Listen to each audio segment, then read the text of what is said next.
Nanoparticles are transforming medicine by delivering drugs precisely to disease cells.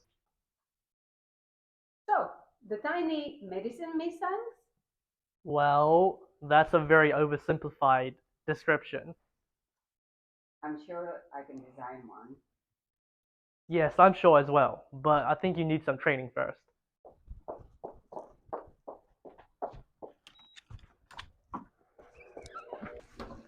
I think you need this first.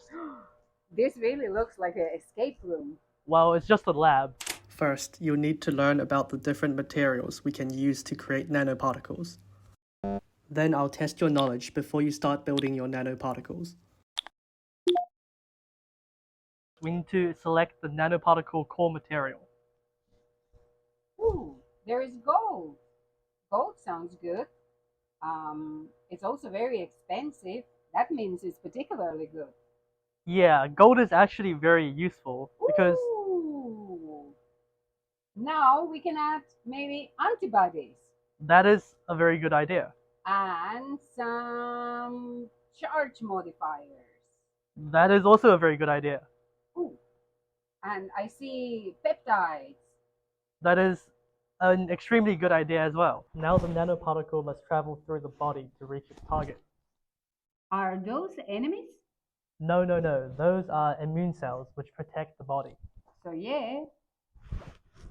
You must also navigate biological barriers such as vessel pores or the membranes you see here. Why are these dumb things trying so hard to kill me? That's literally their job. Ooh, that can actually enhance drug delivery. I have no idea what I'm doing, but it seems to be working. If your nanoparticle is designed correctly, it can recognize specific cells. This allows targeted drug delivery. So basically, stealth mission complete. Yes, sure, if you say so. Nanomedicine is complex science. But now you can play.